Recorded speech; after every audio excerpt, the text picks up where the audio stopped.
Did you guys enjoy this morning? Well, you know what? When I heard Ankit talk, it scared me to death. Didn't his talk about the computer scare you to death? Yeah, me too. Well, are you ready for a great afternoon? Yeah, all right. Since presenting on the main platform of the $1 Million Roundtable in 2000, Sandro Forte has spoken all over the world. Sandro is an internationally best-selling author of Dare to be Different. He's a 13-year member of MDRT with 13 top-of-the-table qualifications. I think he's a lot like Caroline, where he just started at the top. Sandro's an authority on growing businesses. He's going to share innovative marketing techniques, usable sales ideas, and he's going to help us with our prospecting. And isn't prospecting our biggest problem? Please help me welcome Sandro Forte. Sawadee krap. Wow, what a great welcome. Good afternoon, MDRT. Are you having fun? So am I. It's a great, great honor to be amongst so many friends and new colleagues. Before I go any further, may I ask you all a quick question? Please raise your hand if you've heard me speak before. Wow. And raise your hand if you've not heard me speak before. I need to come here more often. And for the honest ones amongst you, please raise your hand if you couldn't care whether you've heard me speak before or not. Great. Now, not many speakers will ever start with this comment. But I have to confess, I am feeling a little nervous this afternoon. Just before I came on stage, our President Jennifer Borislow said to me, Sandro, we'd like you to motivate and inspire our guests and our audience this afternoon. We'd like you to share with them tips and techniques on how to break into new markets, develop new opportunities. So already I'm feeling a little under pressure because I want to do my best for you this afternoon. Now, as any speaker will tell you, in order to inspire his or her audience, he or she also needs to feel inspired. So what I'm going to ask you to do, if you would please, is to inspire me so I can give my best to you this afternoon. Would that be okay? Great, thank you. Now, I'm sort of wondering how we could do this, but I came up with a good idea. So what I'm going to ask you to do is turn to the person sitting next to you and repeat these words. Would that be okay? Yes or no? Great, thank you. So turn now to the person sitting next to you and repeat these words. This guy is gonna be great. Wow, now I'm feeling inspired. Thank you so much. Okay, so here we go. First up, every time you meet a new prospect or client, they will fit into one of 5 personality types. We have 5 different personality types amongst us in the audience today.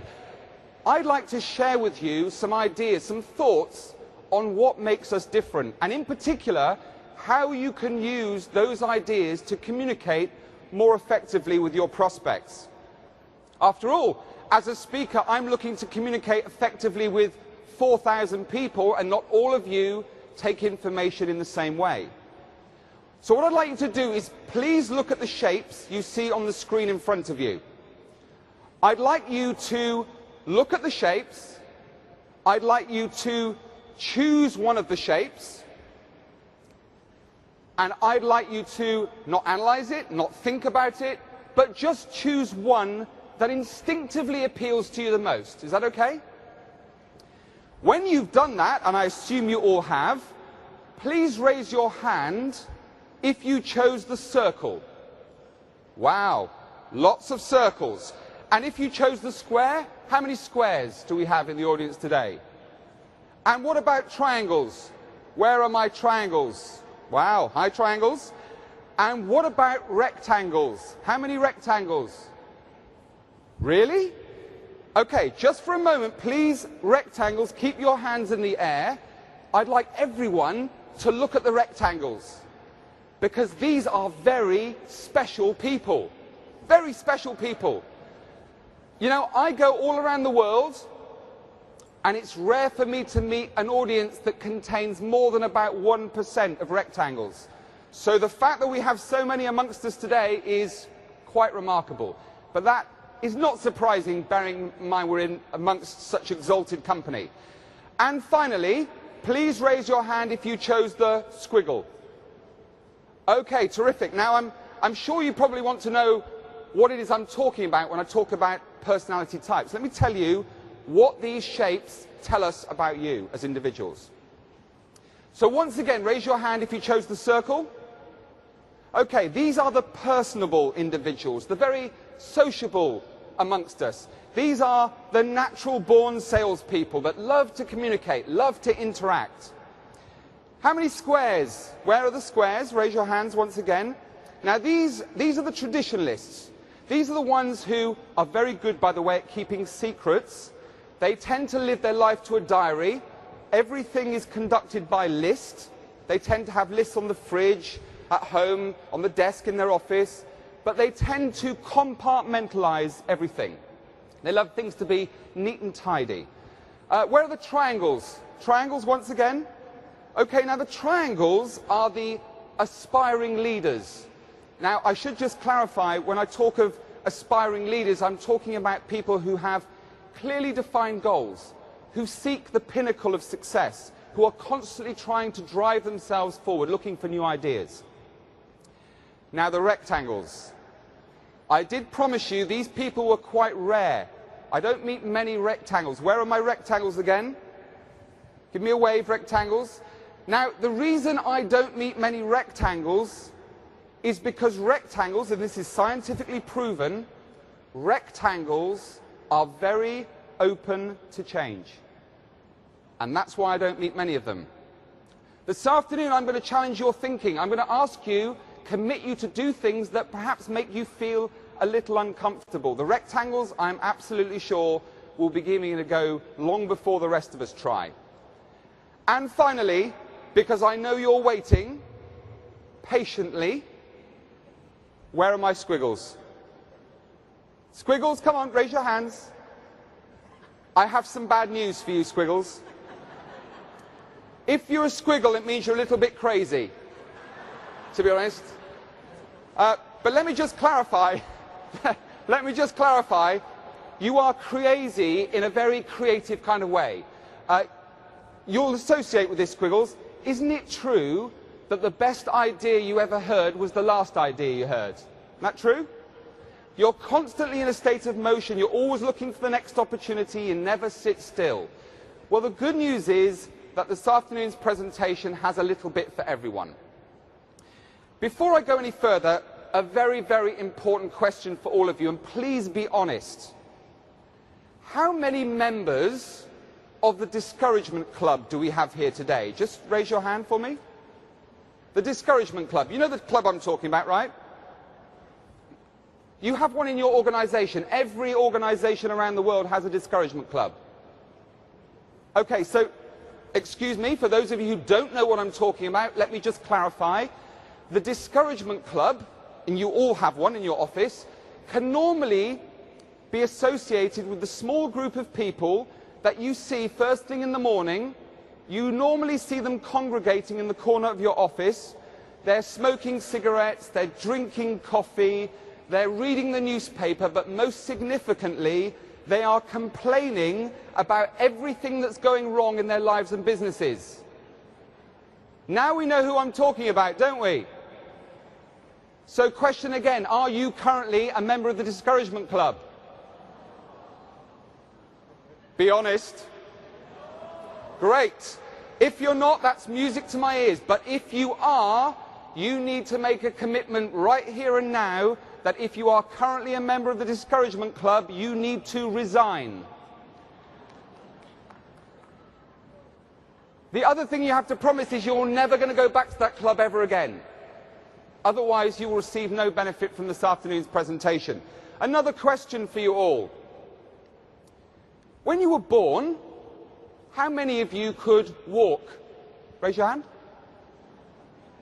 Really? How many of you could talk when you were born? My wife could, believe me. How many of you could ride a bicycle? Swim? Okay, here's the first challenge we have to discuss together this afternoon. It's very important that we embrace what I'm about to say, or we can't really move on. You see, it is my contention to all of you that every single one of you could walk when you were born. By definition, every single one of you was a super successful salesperson, a TOT member of MDRT when you were born. Now, how do I know that you could walk and talk and swim and ride a bicycle when you were born? Well, I've watched all of you on the monitor backstage walk into this auditorium this afternoon. Nearly every one of you has engaged in some kind of conversation. True? So my contention to you is that, by definition, each one of you were also born super successful. But one of two things had to happen when you were born in order for you to take a natural ability, which you've demonstrated today, and turn it into a habit. Those two things were as follows. Number one, you had to be shown how to perform that task. Is that true? Typically, your parents would show you that by putting one foot in front of another and maintaining some balance, you could perfect the art that we all now call walking, which we take for granted. We do subconsciously. The other thing that we were responsible for doing was what? Taking what we were shown and putting it into practice.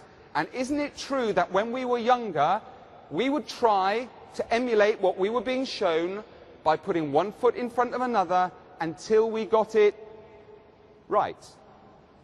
My question, though, is, the first time you fell flat on your face in attempting to perform that task for the first time, did you stay sitting on the floor thinking, this doesn't seem like a great idea to me, it hurts a bit every time I fail at this new skill?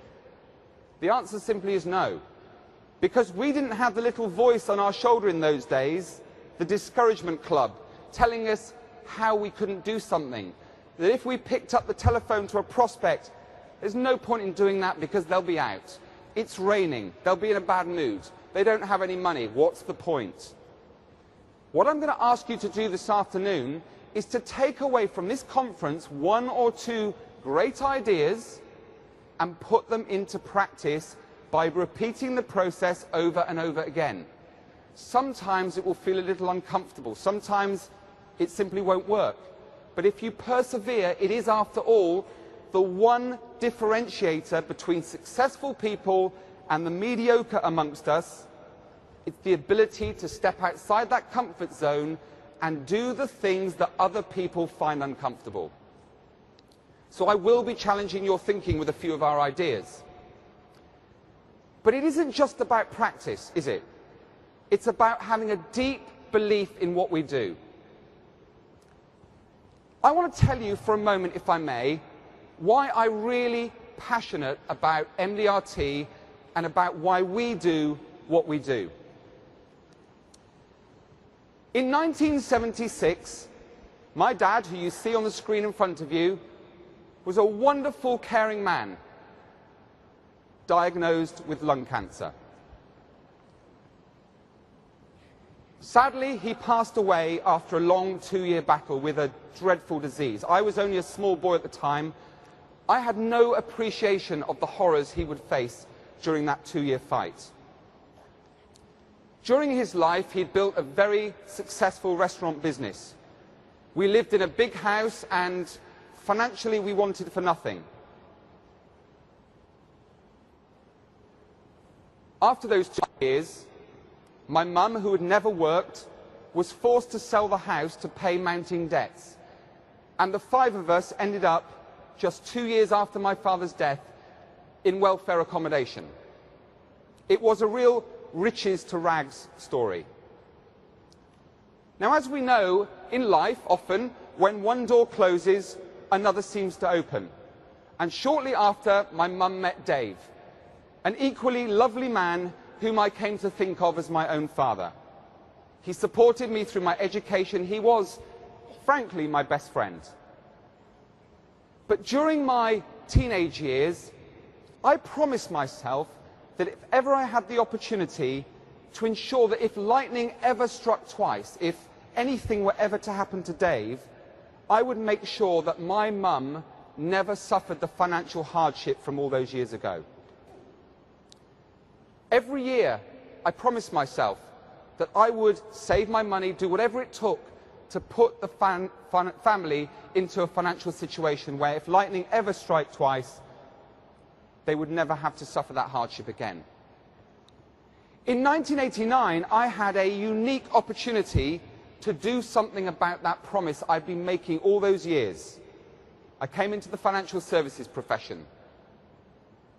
It is no coincidence, and I'm not ashamed to tell you, that for the first 2 years in my financial services career, I was an abject failure. I was an abject failure looking back for one very simple reason. I spent 2 years convincing myself that I should not, after all, have a conversation with my mum and my stepfather Dave to do the right thing, to buy the insurance I knew they needed, because I, by then, had convinced myself of all the reasons why not, rather than the reasons why. They had very little money. There was now a 5th child to feed. And so I'd convinced myself that there was, frankly, no point in even having a conversation. And that attitude that I had manifested itself in everything else I did in my business for 2 years. I stand before you today with absolutely no explanation as to why I eventually had the conversation with my mum and Dave. I think, frankly, looking back, it was just because I was so sick and tired of hearing myself making that promise to myself every single night before I went to sleep, that I just plucked up the courage one day. And as we know, success is sometimes just about finding the courage, doing something in spite of our fear, stepping outside of our comfort zone. To my surprise, Dave agreed to a small amount of insurance. It was not what they needed, but it was a start. And at the time, it was all they could afford. It did mean making sacrifices in other areas. But for the first time in 2 years, I did actually believe in what I was talking about. And I think that emanated to my parents at the time. They agreed to buy some insurance cover, and that was the launch pad to a successful career in financial services. It gave me an inner belief that just by reaching out to people sometimes, we can achieve more than we ever dreamed possible. And all I decided to do was to repeat that process over and over again. And one thing I've learnt over all these years, 23 now in the business, is one thing. Whilst education and experience are all important, I'm going to demonstrate to you this afternoon that it isn't really about those things at all. It's about taking a few key ideas and putting them into practice.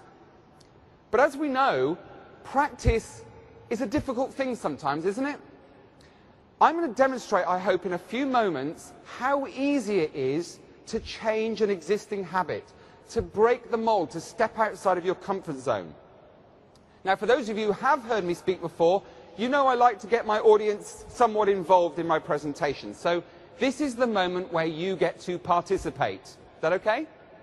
What I'd like you to do, please, is to put your fingers and your thumbs together, clasp your hands into a fist like this, and what I'd like you to do now is just to look down and to notice which one of the thumbs is on the top, left or right.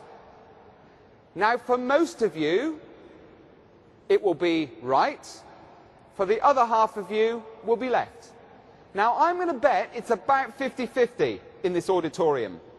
So raise your hand if it's right thumb on the top. If it's right thumb, okay, and left. Left thumb? 50-50. It's always 50-50. Let me tell you why it's always 50-50. And this might surprise you. When you were just a few months old, you performed this action for the very first time. And guess what, ladies and gentlemen?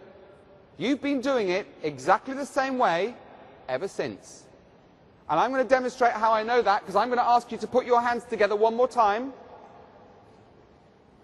The same position that you were in a moment ago, and now all I'd like you to do is to open your fingers and your thumbs, move the palms of your hands forward and back, keeping contact with each other, and close again. So now the other thumb is on the top. Question: more comfortable or less comfortable? Less comfortable, because you've never done it that way before.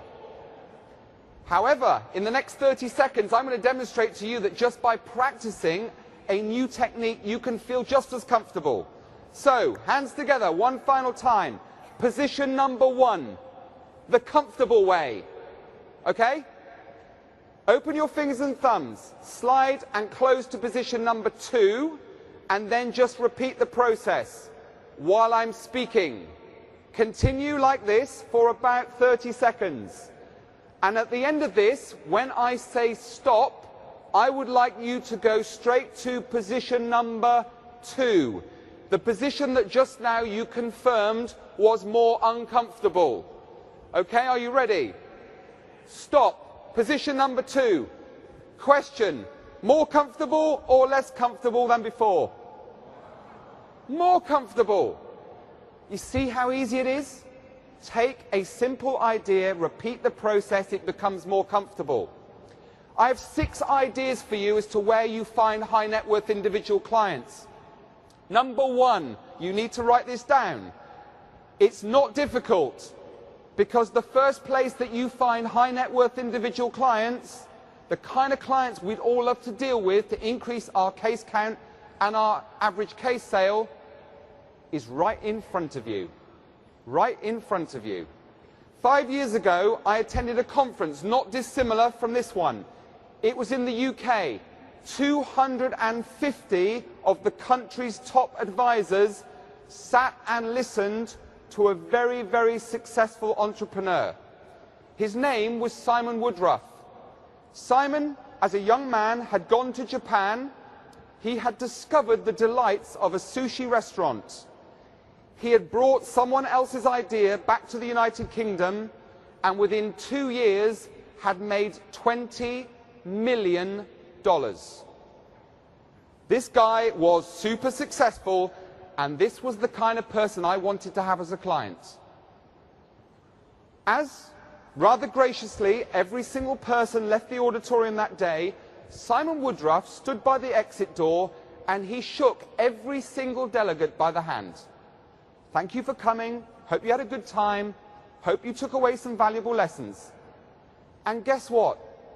Every other one of the 249 delegates shook his hand and all said exactly the same thing. Wow, that was a great presentation, Mr. Woodruff. Terrific. Congratulations on your success. And not one single person asked for the order. I waited till the end. I removed the business card from my jacket pocket, and as I left the auditorium, Mr. Woodruff, that was a fantastic presentation. Congratulations on your success. But I am a little embarrassed. He said, why are you embarrassed? I said, because 249 of the country's top agents have just walked past their best ever prospect and no one asked if you wanted to become a client. So I'm just putting that right on behalf of 249 people.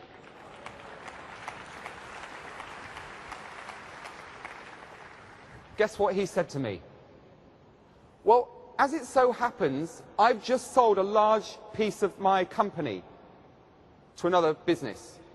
And I have quite a lot of money I'd like to invest. Will you come and see me? 5 years ago, and this is as true as I stand here today, I made one sale to Simon Woodruff that got me to TOT. One sale. Please do not think that just because someone is a multimillionaire, they do not have a need for the services we provide. The second area that you find new business is by reaching out, finding new opportunities. Every single day, each one of us picks up a magazine or a newspaper. I'm sure we do. On the front cover of almost every magazine I ever read, there's usually a profile about some high net worth individual, business owner, success story. Every week for the last 11 years, following one event in my life in 1999, every year for the last 11 years, without fail, weekly, I send one letter to a high net worth individual, a ridiculously unrealistic prospect. And my letter contains three things.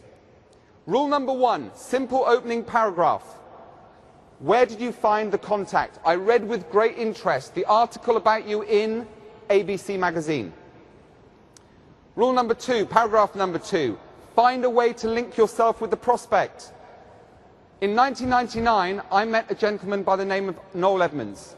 Very, very well-known broadcasting personality. Television, radio, serial entrepreneur. He was a fantastically wealthy individual. And at that time, he was in the news, on the front cover of lots of magazines. I wrote him a letter. I read with great interest the article in ABC magazine. I noticed you run a business called the Unique Group. I like to think that what I do in my business is also unique. Rule number three, final paragraph. If you have any interest in engaging in a conversation without any cost or obligation, please contact me. Now, it may surprise you to hear me say, please contact me, but there is a strong psychology at work here. By asking them to contact me, I don't run the risk of rejection when I call them. Secondly, what it says to them is they need me more than I need them. Now, I'm afraid to say that of the 52 letters I send out every year, I only get about 4 responses. The rest of the time I hear nothing. And of the 4 responses I get, I convert 2 sales. It's not a great ratio, is it?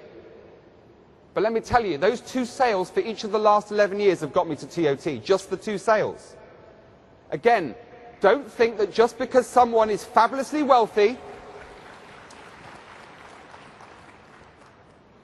thank you, but I appreciate your acknowledgement of what I'm saying, but it's really important for you to know that there is no special knowledge or experience or education required to reach out to these people.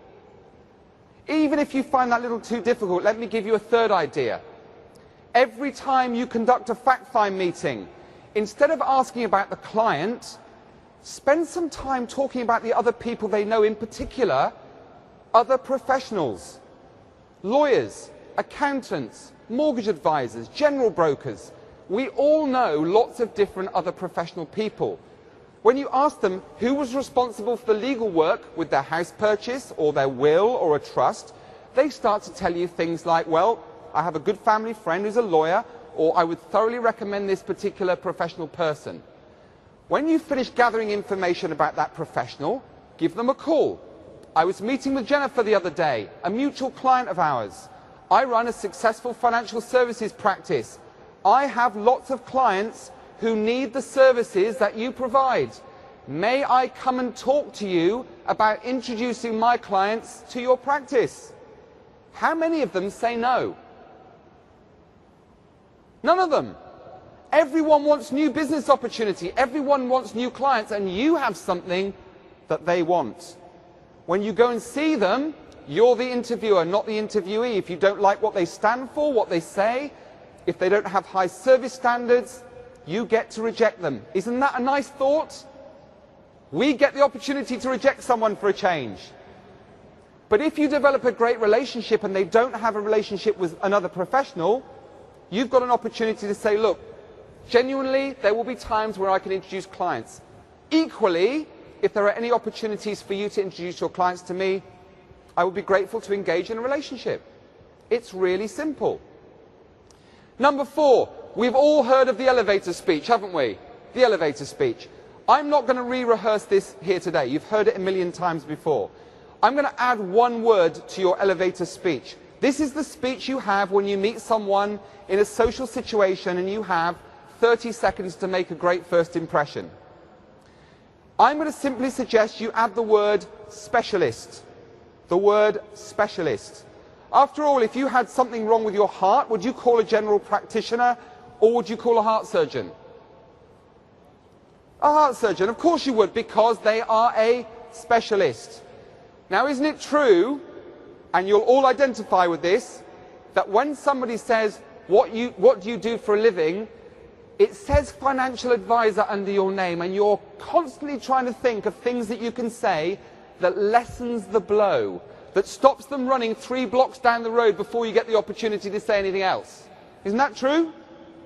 So why not, if you're speaking to an elderly person that clearly has a lot of money, why not say, I'm a wealth preservation specialist? You might meet someone who's quite a lot younger, that's aspirational, that is starting out on a new business. I'm a business specialist, a business protection specialist, a wealth creation specialist.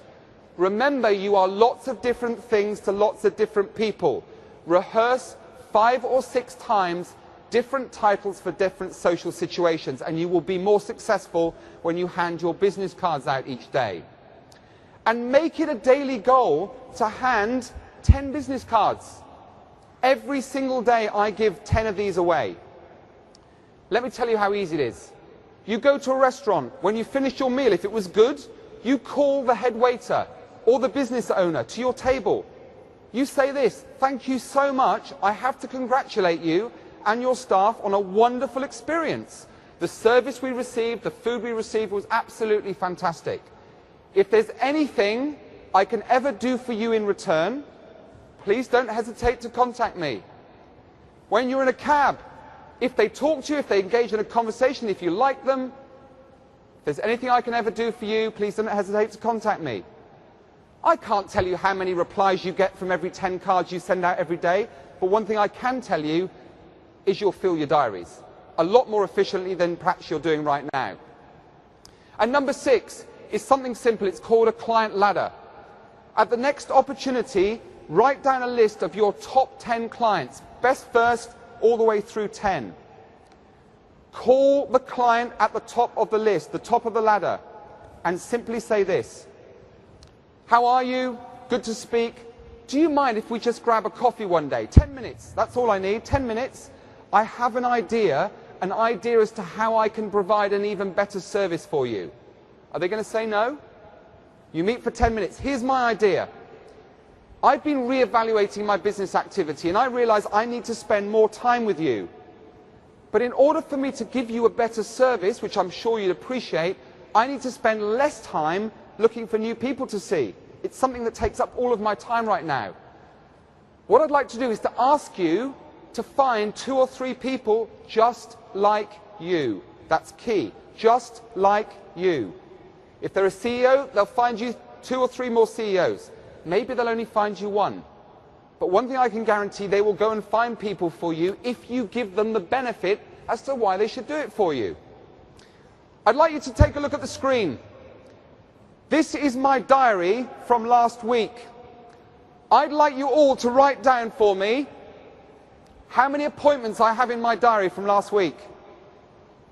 If you get the answer right, you can come by the MDRT booth afterwards. When the conference is finished, I will be there to give you a prize.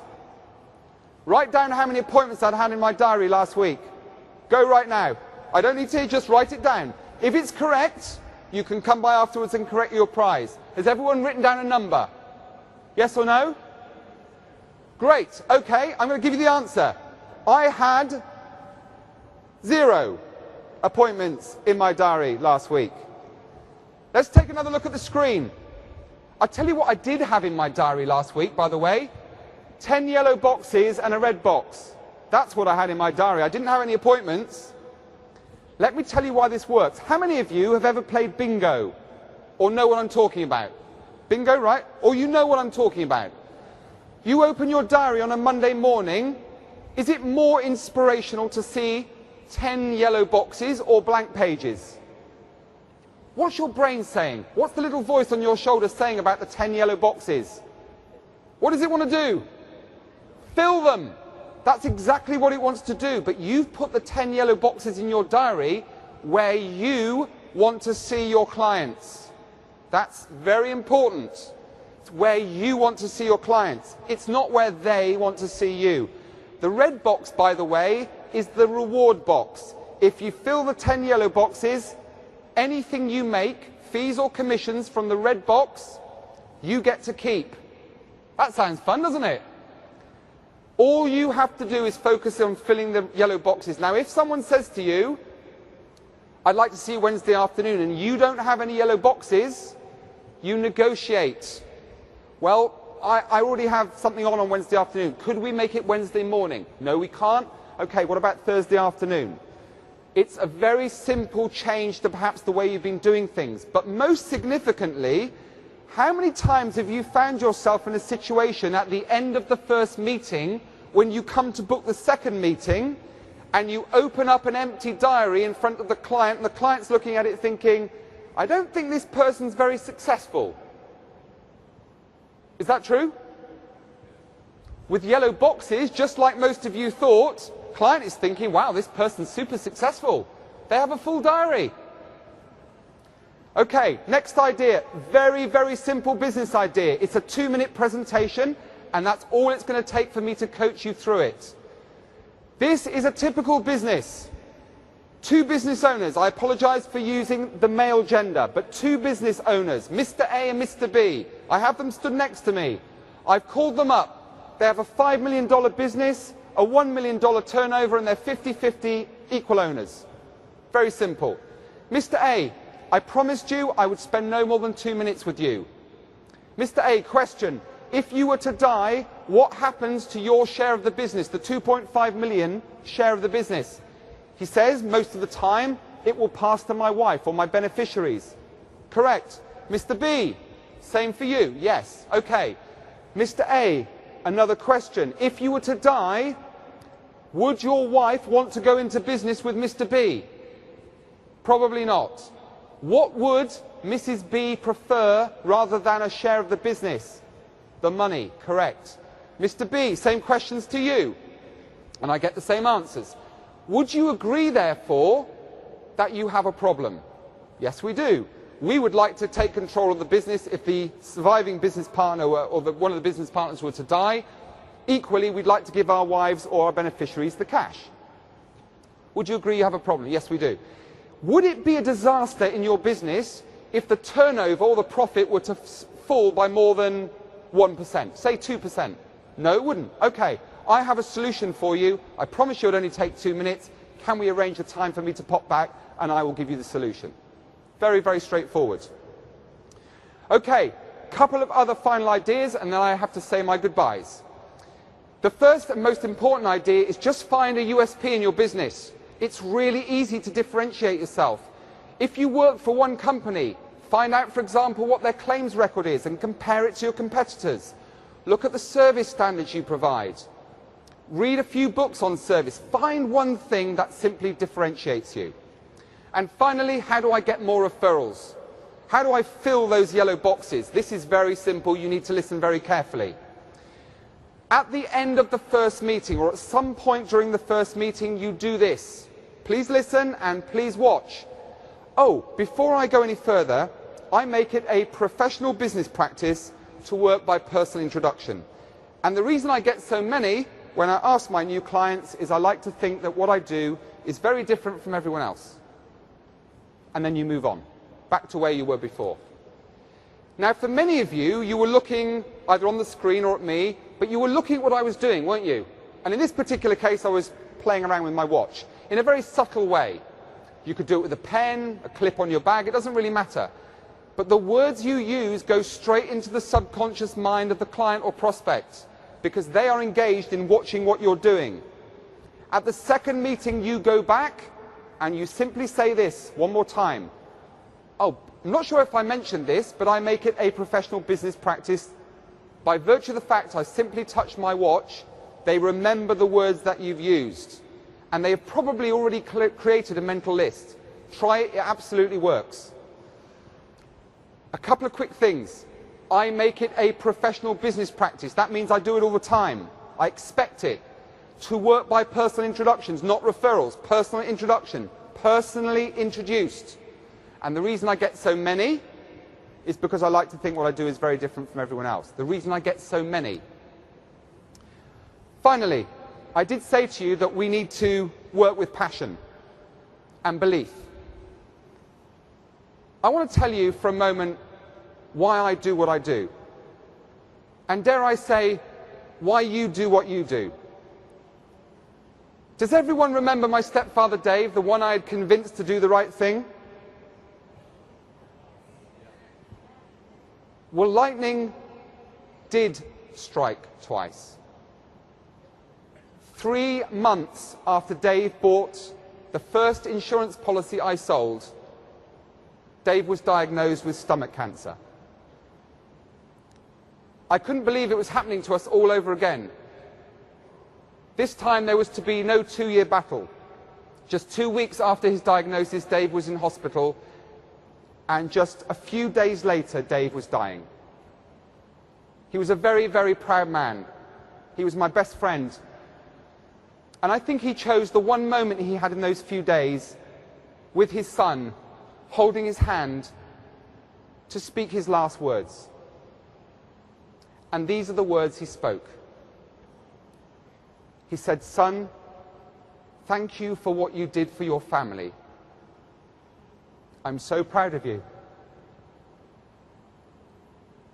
Ladies and gentlemen, that's why I do what I do. And it's why you do what you do. So please, I beg you, reach out to as many people as you can, for you work in the most noble of professions. You change lives and you make a difference. Please, have the courage, take an idea, reach out.